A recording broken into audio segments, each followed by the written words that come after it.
ព្រោះសម័យអង្គរគេបានបណ្ដុះមនុស្សឲ្យជឿទៅលើសមត្ថភាពខ្លួនឯងកន្លែងណាទៅដែលខ្ញុំនិយាយថាគេបណ្ដុះមនុស្សឲ្យជឿលើសមត្ថភាពខ្លួនឯងបើសិនជាគាត់អត់ជឿលើសមត្ថភាពខ្លួនគាត់ក៏អត់ហ៊ានកសាងប្រាសាទដែលធំស្កឹមស្កៃប៉ុណ្ណឹងទេតួយ៉ាងដោយប្រាសាទអង្គរកម្ពស់65ម៉ែត្រវាខ្ពស់ណាស់វាសម្បើមណាស់ហើយអត់មានកសែដៃអត់មានបុកព្រឹងទេប៉ុន្តែបើយើងនិយាយថាជឿលើសមត្ថភាពខ្លួនឯងមនុស្សប្រជាជនខ្មែរសម័យអង្គរអត់គោរពជឿលើសាសនាជឿហើយជឿច្រើនជាងយើងឥឡូវទៅទៀតប៉ុន្តែការជឿនោះមិនមែនជឿផ្សេងពឹងផ្អែកផ្សេងការគោរពជឿប្រណិប័តទៅលើផ្លូវសិលធម៌ផ្លូវគុណធម៌និងជឿទៅតាមទិសដៅមនោគមវិជ្ជាវារឹងមាំវាខ្លាំងក្លាដូចជាចក្រភពអង្គរកាលពីសតវត្សទី8ទី9មកទី15យើងធ្វើបានគឺយើងប្រឹងអប់រំយុវជនយើងប្រឹងអប់រំមនុស្សខ្មែរយើងឲ្យមានសមត្ថភាពទៅហ្នឹងយើងធ្វើបានហើយ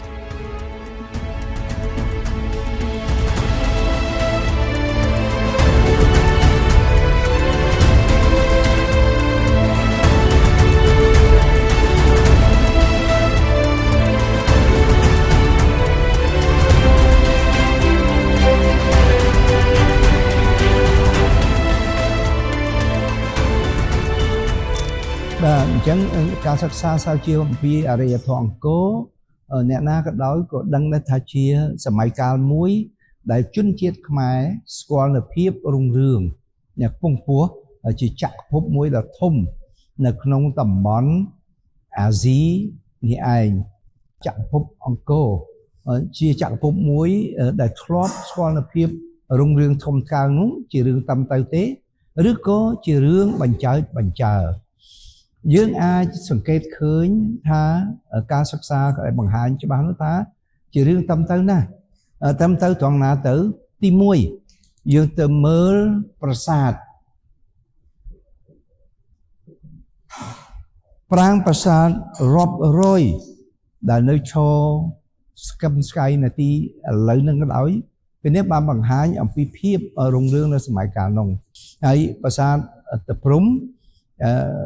ជាប្រាសាទមួយដែលកសាងឧទ្ទិសទៅព្រះមាតារបស់ព្រះបាទជ័យវរ្ម័នទី7ប្រាសាទនោះក៏មានការរៀបរាប់ថាមានដាំត្បូងពេជ្រជាច្រើនជាពិសេសប្រាសាទប្រខ័ណ្ឌ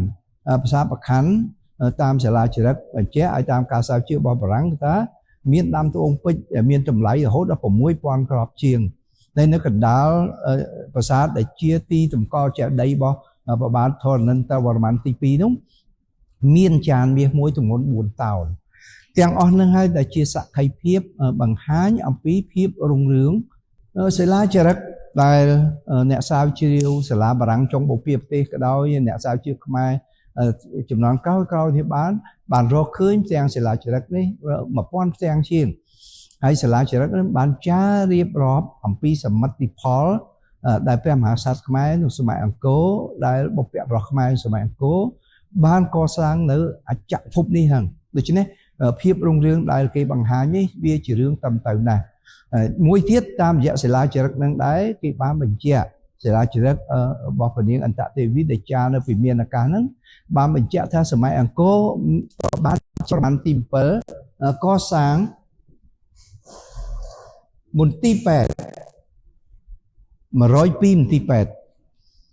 បើភាពកសាងមន្ទីរពេទ្យ102មន្ទីរពេទ្យដែល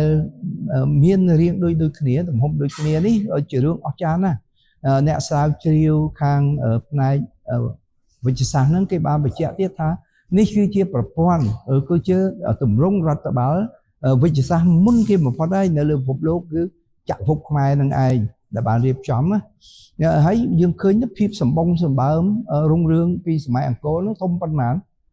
បើសិនជាប្រជាជាតិខ្មែរនឹងក្រគឺថាមិនអាចធ្វើប៉ុណ្ណឹងបានទេ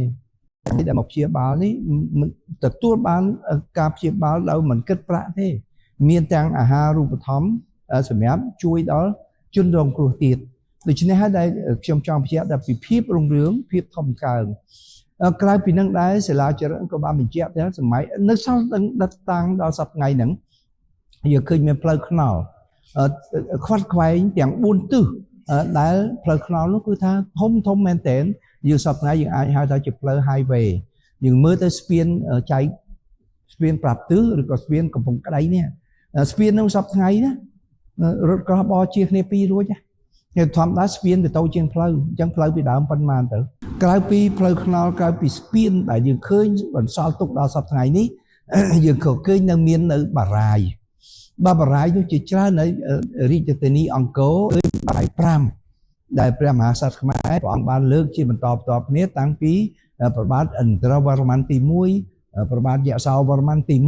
1រហូតមកដល់ព្រះបាទជ័យវរ្ម័នទី7បារាយទាំង5នោះគឺថាធំអស្ចារ្យណាស់មានសមត្ថភាពទប់ទឹករហូតដល់6លានម៉ែត្រផ្ទៃគុណជាងដូច្នេះជារឿងមួយដែលអស្ចារ្យហើយក្រៅពីហ្នឹងយើងរកឃើញបារាយជាច្រើនទៅទៀតឧទាហរណ៍នៅស្រុកពួកនៅចិត្តប្រាសាទបន្ទាយឆ្មាឧទាហរណ៍នៅឯប្រខណ្ឌកំពង់ស្វាយយើងសពថាហើយស្រុកសង្គមថ្មីនេះគេរកឃើញបារាយធំ3ទៀតហើយឧទាហរណ៍នៅតាមជើងជួរភ្នំដងរែកឧទាហរណ៍ទៅទៀតយើងឃើញសពថ្ងៃនេះនៅតាមស្រុកភូមិយើងនេះក៏យើងឃើញឈ្មោះស្រុកខ្លះតែឈ្មោះថាស្រុកបារាយឃុំខ្លះក៏មានឈ្មោះថាឃុំបារាយឧទាហរណ៍នៅស្រុកសីបន្ទរមានឃុំមួយឈ្មោះថាឃុំបារាយឧទាហរណ៍នៅខេត្តកំពង់ធំមានស្រុកមួយឈ្មោះថាស្រុកបារាយនោះគឺជាទំនប់ទឹកដែលគេលើកព័ទ្ធទៅលើតំបន់ទំនាបត្រង់ទឹកភ្លៀងទុកសម្រាប់ធ្វើស្រែនៅរដូវប្រាំងដូច្នេះទាំងអស់ហ្នឹងហើយដែលបានបញ្ជាក់អំពីភាពរុងរឿងធំធើងនៅក្នុងសម័យអង្គរពីឆ្នាំ802រហូតដល់ឆ្នាំ1431គឺគិតពីរាជព្រះបាទជ័យវរ្ម័នទី2ទទួលនឹងរាជព្រះបាទពញ្ញាយ៉ាតហើយក្នុងនាមជាអ្នកស្រាវជ្រាវយើងត្រូវតែខិតខំទៅរកមើលស្រាវជ្រាវនៅតាមបណ្ណាសាស្ត្រដ្ឋាននៅតាម website នៅតាមគេហទំព័រផ្សេងណាឥឡូវតើភាពរុងរឿងធំធើងនៅក្នុងចក្រភពខ្មែរសម័យអង្គរនេះបានមកដោយសារអីខ្ញុំកណាសិក្សាទី1អំពីបញ្ហាសាសនាចុះហេតុអីបានយើងទៅសិក្សាអំពីបញ្ហាសាសនាយើងដឹងហើយថាសម័យឥឡូវនេះយើងស្ថិតនៅក្នុងទម្រង់ជារដ្ឋប៉ុន្តែសម័យដើមនោះប្រទេសទាំងអស់លើពិភពលោកវាអត់មានរដ្ឋធម្មនុញ្ញទេអញ្ចឹងប្រទេសជាតិនីមួយដឹកនាំគឺទៅតាមទម្រង់សាសនាដែលព្រះមហាក្សត្រព្រះអង្គគោរពដែលនិមឺនដែលប្រជាជនគោរពអញ្ចឹងយើងមើលផ្នែកសាសនាក្នុងសម័យកាលអង្គរកាលណាយើងដឹងពីសាសនាយើងដឹងអំពីទម្រង់នៃការគ្រប់គ្រងរដ្ឋយើងដឹងពីរចនាសម្ព័ន្ធនៃការគ្រប់គ្រងរដ្ឋព្រោះសាសនាជារឿងមួយចាំបាច់ជាធាតុចាំបាច់ណាស់នៅសម័យដើមសូម្បីតែប្រព័ន្ធនៃការអប់រំក៏ស្ថិតនៅក្រោមការគ្រប់គ្រងរបស់សាសនាដែរយើងរកឃើញសាសនាធំទីមួយគឺជំនឿដើមជាសាសនាដើមរបស់យើងដែលយើងហៅថាសាសនាព្រលឹងឬក៏ហៅថាសាសនាជីវចលដែលប្រែពីភាសាបារាំងថា animis ប្រែពីភាសាអង់គ្លេសមកថា animism សាសនានោះគឺយើងឃើញតាមប្រជាជនខ្មែរគោរពប្រណិប័តហ្នឹងតាំងពីសម័យបុរេប្រវត្តិសាស្ត្រមកតាមរយៈកំណាយនៅសំរោងសែនអីហ្នឹងដែលយើងដឹងហើយតាមរយៈទំនៀមទម្លាប់ប្រពៃណីដែលយើងឃើញខ្មែរគោរពទៅលើអរុក្ខអរិយអ្នកតាគោរពទៅលើព្រលឹងអីហ្នឹងឯងនឹងជាសាសនាដើមរបស់ខ្មែរដែលប្រជាជនខ្មែរនៅសម័យអង្គរគោរពប្រណិប័តហើយព្រហ្មញ្ញសាសនានេះបើយើងមើលទៅព្រះមហាក្សត្រយើងឃើញព្រះអង្គគោរពព្រហ្មញ្ញសាសនាតែកាន់អាទិទេពរៀងៗខ្លួនយើងឃើញពាក្យច្រើនគឺព្រះអង្គគោរពទៅលើព្រះសិវៈមានព្រះបាទជ័យវរ្ម័នទី2ព្រះបាទជ័យវរ្ម័នទី3ព្រះបាទឥន្ទ្រវរ្ម័នទី1ព្រះបាទយសោវរ្ម័នទី1ព្រះបាទហរសវរ្ម័នទី1ហរសវរ្ម័នទី3ឬក៏ព្រះបាទរាជជ័យវរ្ម័នទី4រាជចន្ទវរ្ម័នទី2ហ្នឹងសិតតែជាព្រះមហាក្សត្រដែលគោរពព្រហ្មញ្ញសាសនាគណៈសិវនិយមហើយយើងក៏ឃើញមានព្រះមហាក្សត្រអង្គខ្លះលោកគោរពសាសនាដែរតែគណៈវិស្ណុនិយមគណៈវិស្ណុនិយមនេះយើងឃើញដូចជាตัวយ៉ាងដូចជាព្រះបាទសូរ្យវរ្ម័នទី2ព្រះអង្គនឹងជាអ្នកដែលគោរពជឿទៅលើព្រះវិស្ណុដ៏ធំជាងគេហើយព្រោះព្រះអង្គបានកសាងប្រាសាទអង្គរនឹងដែលឧទ្ទិសទៅព្រះវិស្ណុណាហើយក្រៅពីនឹងទៀតយើងក៏ឃើញមានព្រះមហាក្សត្រខ្មែរខ្លះដែលព្រះអង្គគោរពទៅលើព្រះពុទ្ធសាសនាដូចជាព្រះបាទធននន្តវរ្ម័នទី2ព្រះបាទជ័យវរ្ម័នទី7ជាដើមឡាក់នឹងក្រោយមកយើងឃើញបានដូរទាំងស្រុងទៅពុទ្ធសាសនាហ្មងចាប់ពីរាជព្រះបាទទសបែមកនៅពីសបែមកនោះគឺយើងដូរទៅគោរពពុទ្ធសាសនាហើយដូច្នេះតាមរយៈការគោរពជឿទៅលើសាសនានេះហើយនាំឲ្យយើងអាចទាញបាននៅស្អី ទាញបាននៅចំណុចធំទី2គឺជំនឿជំនឿដែលខ្ញុំបណ្ដាលើកមកទីនេះខ្ញុំបណ្ដាមិនចង់លើកបែបសាមញ្ញជនដែលគេនិយមតាមមើលអានឬក៏ស្គាល់តាមចាស់នៅស្រុកភូមិទេយើងសិក្សានៅឧត្តមសិក្សាជំនឿនេះខ្ញុំចង់ទាញទៅរកអ្វីដែលវាតាក់ទងដល់ការគ្រប់គ្រងសង្គមចង់ទាញដល់អ្វីដែលតាក់ទងដល់ការអភិវឌ្ឍសង្គមជាតិជំនឿដែលដកចេញពីសាសនាចម្រុះដែលយើងគោរពនៅសម័យអង្គរនេះបាទទី2ទៀតដែលខ្ញុំចង់បង្ហាញទីតែដែលមានផតតាំងណាដែលយើងថាគោរពសាសនាចម្រុះព្រោះយើងឃើញបដិមាមានបដិមាសិវៈមានបដិមាវិស្ណុមានបដិមាព្រះពុទ្ធមានអ្នកតាអីហ្នឹងនេះជាការបង្ហាញឲ្យយើងឃើញថាសម័យអង្គរមានការគោរពទៅលើសាសនាចម្រុះប៉ុន្តែបើនិយាយពីសាសនាហ្នឹងមិញខ្ញុំបានបញ្ជាក់ឲ្យថាខ្ញុំមិនលើកពីជំនឿបនបាបជំនឿទៅលើនរកសួរឬក៏ជំនឿទៅលើពិធីផ្សេងៗទេខ្ញុំមិនលើកហ្នឹងទេព្រោះហ្នឹងបែបមនុស្សធម្មតាលោកយល់ដឹងទេបើយើងរៀននៅមហាវិទ្យាល័យក្នុងផ្នែកជំនឿនេះខ្ញុំចង់ទាញឲ្យឃើញនៅអ្វីដែលជារបៀបរបស់គ្រប់គ្រងអ្វីជាទម្រង់រដ្ឋបាលអ្វីដែលជាទម្រង់ដែលធ្វើឲ្យមានការអភិវឌ្ឍជាតិជំនឿនេះខ្ញុំទាញរកឃើញ3ចំណុចធំចំណុចទី1តាមរយៈសាសនាដែលព្រះមហាក្សត្រនិមឺននិងប្រជាជនគោរពនេះខ្ញុំទាញរកឃើញជំនឿទី1គឺថាប្រជាជនខ្មែរនាសម័យអង្គរគឺទទួលបានសេរីភាពខាងជំនឿបានន័យថាលោកចង់គោរពជឿទៅលើព្រហ្មញ្ញសាសនាក៏បានហើយព្រហ្មញ្ញសាសនាគណៈសិវៈក៏បានគណៈវិស្ណុក៏បានឬមួយលោកក៏គោរពទៅលើព្រះពុទ្ធក៏បានឬមួយលោកគោរពទៅលើជំនឿដើមរបស់ខ្មែរក៏បានសេរីភាពខាងជំនឿនេះហើយដែលតាមការសិក្សាស្រាវជ្រាវរបស់ខ្ញុំវាធ្វើឲ្យសង្គមនឹងមានវឌ្ឍនភាពគឺក្នុងសម័យកម្ពុជាប្រជាធិបតេយ្យហើយភាសាសាមញ្ញថាសម័យខ្មែរក្រហមយើងឃើញសេរីភាពខាងជំនឿត្រូវបាត់បង់ទាំងអស់មិនមានប្រជាជនខ្មែរណាជឿជំនឿបានទេកុំថាជឿលើព្រះពុទ្ធជឿលើមូស្លីមក៏មិនបានជឿលើគ្រីស្ទានក៏មិនបានជឿរហូតដល់ព្រលឹងឪពុកម្ដាយទៅមិនបានដែរជឿបានតែអង្គការមួយទេដូច្នេះផ្នែកសេរីភាពខាងជំនឿត្រូវបាត់បង់កាលណាផ្នែកសេរីភាពខាងជំនឿត្រូវបាត់បង់សង្គមនឹងឯងនឹងធ្លាក់ចុះនៅព្រោះវាបាត់បង់នៅអ្វីដែលជាធាតុនេះកោសិកាគូក្បាលនេះវាមិនបានគិតគូរណាអញ្ចឹងហើយយើងសង្កេតមើលសង្គមប្រចាំប្រទេសដែលមានការរីកចម្រើនជឿនលឿនសេរីភាពខាងជំនឿរបស់គេបើកទូលាយយើងឃើញសង្គមយើងបច្ចុប្បន្នសពថ្ងៃតាមរយៈរដ្ឋធម្មនុញ្ញបានចែកថាម៉េចរដ្ឋធម្មនុញ្ញខ្មែរឆ្នាំ1993បានចែងថាសេរីព្រះពុទ្ធសាសនាជាសាសនារបស់រដ្ឋតែបើយើងចែងតែប៉ុណ្្នឹងសេរីភាពខាងជំនឿបាត់បង់ហើយណាតែរដ្ឋធម្មនុញ្ញបានចែងជាបន្តទៀតចែងថាម៉េចចែងថាសេរីភាពខាងជំនឿដទៃទៀតត្រូវបានរដ្ឋធានាគឺនេះអញ្ចឹងហើយបានជានៅក្នុងសង្គមនៃរាជាណាចក្រទី2យើងនេះយើងឃើញមានប្រជាជនខ្មែរគោរពចម្រុះមានប្រជាជនខ្មែរខ្លះទៅវត្តព្រះពុទ្ធទៅប្រជាជនខ្មែរខ្លះទៅវិហារមូស្លីមទៅប្រជាជនខ្មែរខ្លះទៅវិហារកាតូលិកអីចឹងទៅហើយសេរីភាពខាងជំនឿយើងត្រូវដឹងហ្នឹងមិនមែនអ្នកតូចឲ្យអ្នកធំទេអ្នកធំឲ្យមកអ្នកតូចដោយសម័យអង្គរខ្ញុំមិនបានខ្ញុំហ៊ានទីអញ្ចឹងយើងសង្កេតឃើញប្របាទយសោវរ្ម័នទី1ព្រះអង្គគោរពទៅលើព្រហ្មញ្ញសាសនាគណៈសិវៈនិយមក៏ប៉ុន្តែមានសិលាចារឹកបានបញ្ជាក់ថាព្រះអង្គសង់ស្រមសម្រាប់ពួកវិស្ណុសម្រាប់ពួកព្រះពុទ្ធគោរពប្រណិប័តទីនេះព្រះអង្គមិនត្រឹមតែមិនហាមឃាត់ទេព្រះអង្គជួយកសាងឲ្យគោរពប្រណិប័តទៀតនៅតួយ៉ាងដូចជ័យវរ្ម័នទី7អីព្រះអង្គជាអ្នកដែលគោរពពុទ្ធសាសនាប៉ុន្តែព្រះអង្គជួយកសាងប្រាសាទអង្គរជួយមកសង្គមយើងបច្ចុប្បន្នយើងឃើញសេរីភាពខាងជំនឿត្រូវបានធានាដែរព្រះមហាក្សត្រប្រធានព្រឹទ្ធសភាប្រធានរដ្ឋសភា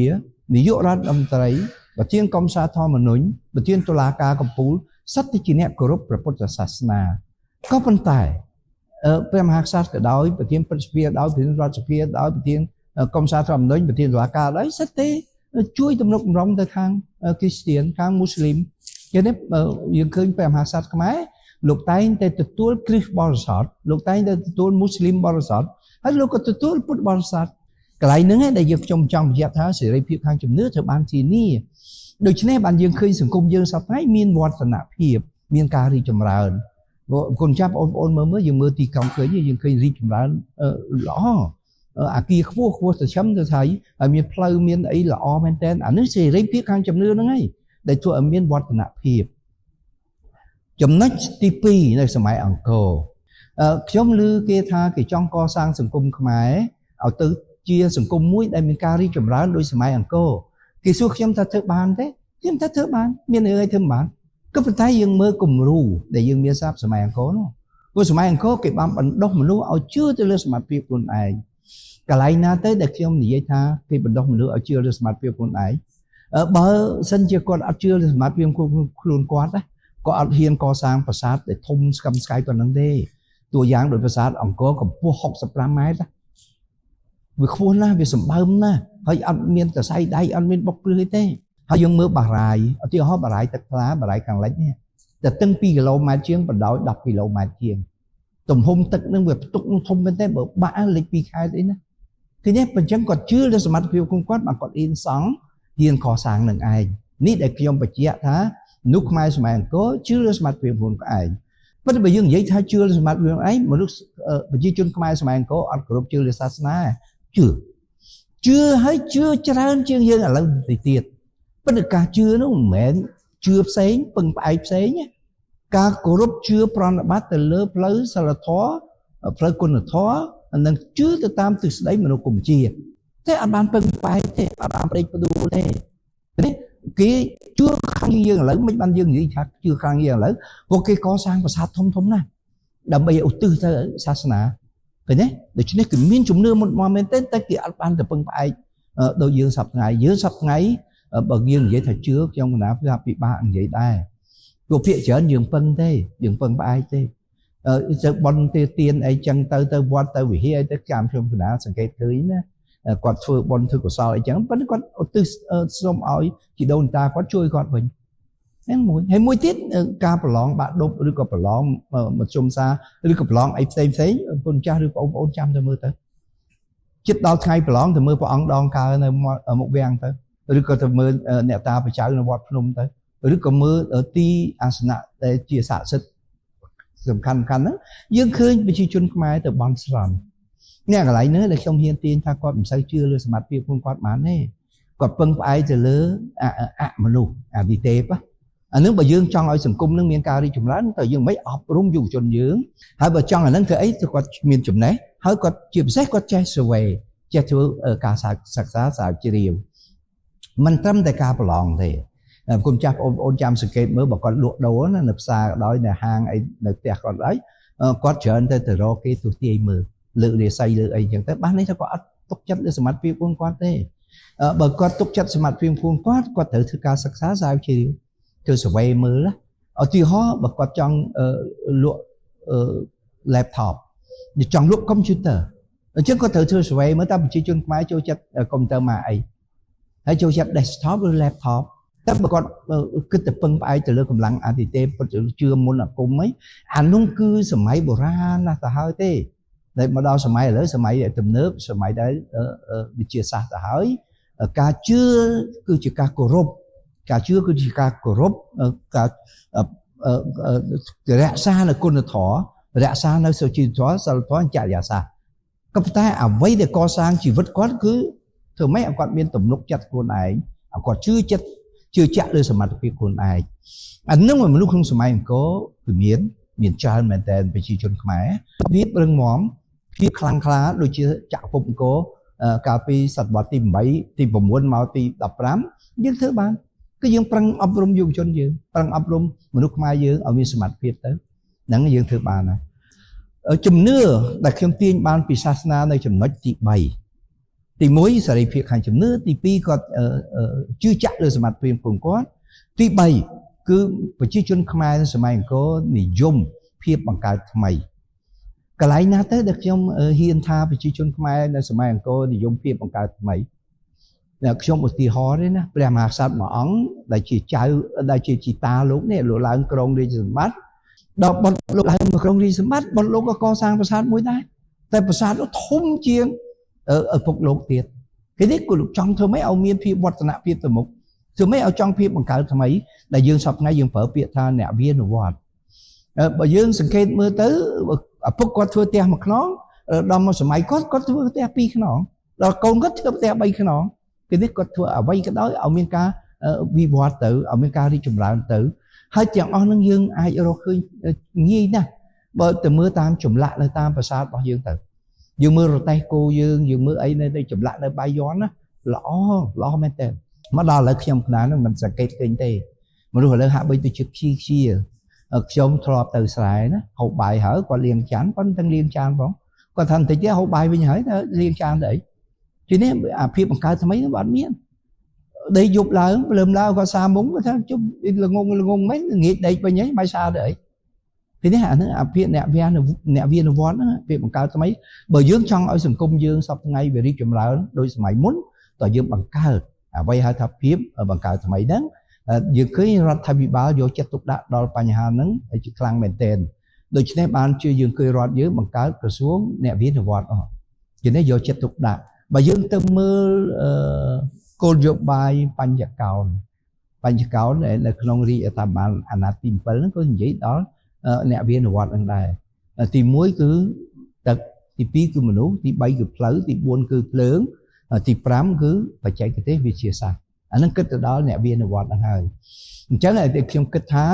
យើងកំពុងតែខិតខំកសាងអ្វីដូចនៅសម័យអង្គរនេះជាទិសដៅត្រូវមួយដែលយើងកសាងរដ្ឋកសាងសង្គមទំនើបយើងសប្តាហ៍នេះហើយយើងសង្ឃឹមថាថ្ងៃក្រោយវានឹងមានវឌ្ឍនភាពដូចសម័យអង្គរអញ្ចឹងផ្នែកជំនឿខ្ញុំរកឃើញ3នោះខ្ញុំលើកតាមការសិក្សាស្រាវជ្រាវបែបនៅថ្នាក់ខ្ពស់យើងធ្វើការសិក្សាស្រាវជ្រាវអំពីការវឌ្ឍនជាតិព្រោះនិស្សិតជាធនធានជាគួរក្បាលរបស់ជាតិបើកាលណានិស្សិតមិនមានការរីកចម្រើនជាតិនឹងក៏មិនរីកចម្រើនដែររឿងនេះខ្ញុំធ្លាប់ទូលប្រគេនដល់គុណម្ចាស់ឲ្យបងប្អូនដែរថាពីដើមបើគេចង់មើលសេដ្ឋកិច្ចរីកចម្រើនគេមើលទៅភូមិឃុំនៅស្រុកស្រែចម្ការជនបទនោះឆ្នាំនេះដីស្រែចម្ការមីងផលនោះគាត់ធ្វើបានល្អក៏ប៉ុន្តែកាលពី100ឆ្នាំមុនគេអត់មើលចឹងទេគេមើលទៅភូមិស្រុកគេថាបងមានសិប្បកម្មត្បាញសិប្បកម្មផលិតឆ្នាំងសិប្បកម្មផលិតចានសិប្បកម្មនេះសិប្បកម្មនេះសិប្បកម្មគាត់រីកចម្រើនល្អអញ្ចឹងសេដ្ឋកិច្ចគាត់ក៏រីកចម្រើនល្អដែរកាលពី50ឆ្នាំមុនក៏30-40ឆ្នាំមុនគេមិនមើលអានោះទេគេមើលទៅរោងចក្រឧទាហរណ៍យើងមើលភ្នំពេញយើងឆ្នាំ1990ជាងមក2000យើងឃើញរោងចក្រចាប់ដើមរីកចម្រើនដូចផ្សិតអាដីពីដើមមកធ្លាប់តែ1ការ៉េ5កាក់$អីឡើងដល់100ឡើងដល់200ឡើងដល់បាត់នេះតម្រូវការសម្រាប់រោងចក្របើកណាប្រទេសណាមានរោងចក្រច្រើនអញ្ចឹងសេដ្ឋកិច្ចប្រទេសនឹងរីកចម្រើនហើយប៉ុន្តែចូលដល់សម័យឥឡូវនេះសម័យយុគ digital នេះកាលណាគេចង់មើលសេដ្ឋកិច្ចមួយរីកចម្រើនគេមើលប្រព័ន្ធគ្រឹះស្ថានដំសិក្សាជាពិសេសសាកលវិទ្យាល័យនឹងឯងព្រោះសាកលវិទ្យាល័យជាទីកន្លែងដែលបង្កើតអ្នកវិនិវត្តកភាពនេះបង្កើតនៅបច្ចេកវិទ្យាថ្មីអញ្ចឹងហើយបានជាប្រទេសជាតិនៅលើពិភពលោកនេះគេយកចិត្តដាក់ណាទៅលើវិស័យអប់រំហើយអប់រំហ្នឹងយើងខ្ញុំគិតទេណាវាត្រូវគិតតាំងពីថ្នាក់បឋមមកប៉ុន្តែគេមើលទៅថ្នាក់ឧត្តមទេព្រោះថ្នាក់ឧត្តមជាថ្នាក់ដែលបង្កើតថ្នាក់ដែលផលិតទៅយកអាស្អីពីធម្មជាតិយកមកប្រើប្រាស់អញ្ចឹងហើយយើងឃើញថាយើងនឹងអាចមានការរីកចម្រើនទៅមុខចំណុចទី3ចេញពីជំនឿហ្នឹងគឺខ្ញុំសិក្សាអំពីទំនៀមទម្លាប់ប្រពៃណីនៅក្នុងអរិយធម៌ខ្មែរហ្នឹងទី1សាសនាទី2ជំនឿទី3ទំនៀមទម្លាប់ប្រពៃណីទំនៀមទម្លាប់ប្រពៃណីមិនពិបាកអីទេប៉ុន្តែហើយរឿងហ្នឹងវាងាយសូម្បីតែចាស់នៅតាមភូមិតាមស្រុកបងប្អូនដែលមិនចូលសាកលវិទ្យាល័យក៏ដឹងដែរកាលណាមានសាសនាព្រះពុទ្ធវាត្រូវតែមានជំនឿទៅលើបុណ្យបាបតែកាលណាមានជំនឿលើបុណ្យបាបមានទំនៀមទម្លាប់ប្រពៃណីទៅវត្តអារាមមានទំនៀមទម្លាប់ប្រពៃណីចេញភាសាចូលភាសាសាសនាបង្កើតជំនឿបង្កើតទំនៀមទម្លាប់ប្រពៃណីអញ្ចឹងយើងសួរត្រឡប់ទៅវិញថាទំនៀមទម្លាប់ប្រពៃណីសម័យអង្គរមានច្រើនឬតិចមានច្រើនប្រហែលនឹងឬក៏ច្រើនជាងយើងឥឡូវនៅផងព្រោះសម័យយើងឥឡូវយើងមានគោរពទៅលើព្រហ្មញ្ញសាសនាគោរពទៅលើពុទ្ធសាសនាព្រោះយើងសប្តាហ៍យើងមានគោរពជឿទៅលើសាសនាថ្មីថែមទៀតឧទាហរណ៍មូស្លីមឧទាហរណ៍គ្រីស្ទានមានមូស្លីមយើងមានទំនៀមទម្លាប់ប្រពៃណីរ៉ាម៉ាដាន miền Christian nhiều miền trở lên đó vậy ní Merry Christmasแต่ในValentine Day อย่างนั้นโดยเฉพาะตุ่มเนียมรอบปีนี้แบบทอยที่สมัยก็มีชาร์ดอะไรก็มีชาร์ดได้สอดนี่มันเนี้ยก็ปรับขยมก็ทำให้ได้ก็ถ้าจุนชิดเข้ามานี้คำปรัญญานะ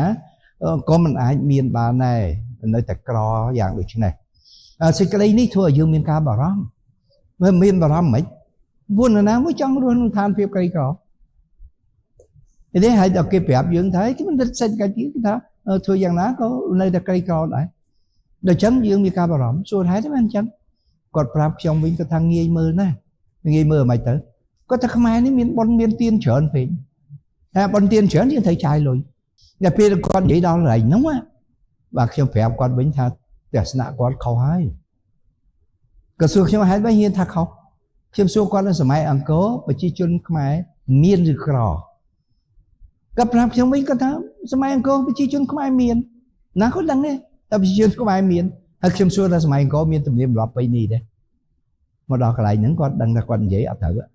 có sớm ăn cố miên tụm niệm lọp bay đi đó là đại mấy bàn miên chẳng bao giờ chạm tôn ở tụm niệm lọp bay ní là tận thế cái đấy tụm niệm lọp bay ní về khác thua ở chỗ rắn xây cách về đá rồi vấn thế ở số mà tì hò vì thi bon tiếng miên tại bon môi đây đại tì công from pin nhưng mà lúc này năn tan tạp bon này tử và bon ông tu mà lúc mau này năn tan tạp nơi nơi from pin rọp liên nè công thái chi rốt yun chi thầm tàu chi ban chi con bản này tọa đà hãy dưỡng tới sừng cây mưa bình tới vì thi bon ông tu nữa phải chi chun mai miên bản nè để cả tục không mà bon nè miên mình nè ấy thế cả tục rồi chào chọ bầu chào chọn thủ sạp kéo quy nước sắt tới sập bay gì để hát với bài gì để tụng tàu đục cho thì hói đấy nè bong chun trong tay xa cha đấy tôi làm xa cha nè miền màu như xa cha bong chun trong tay Olympic đấy tôi Olympic miền màu đấy bong chun trong tay tôi được vùng đấy khi nếp mà ngay nó có chun máu đó có là vốn đó có là vốn bạc miền nào không phải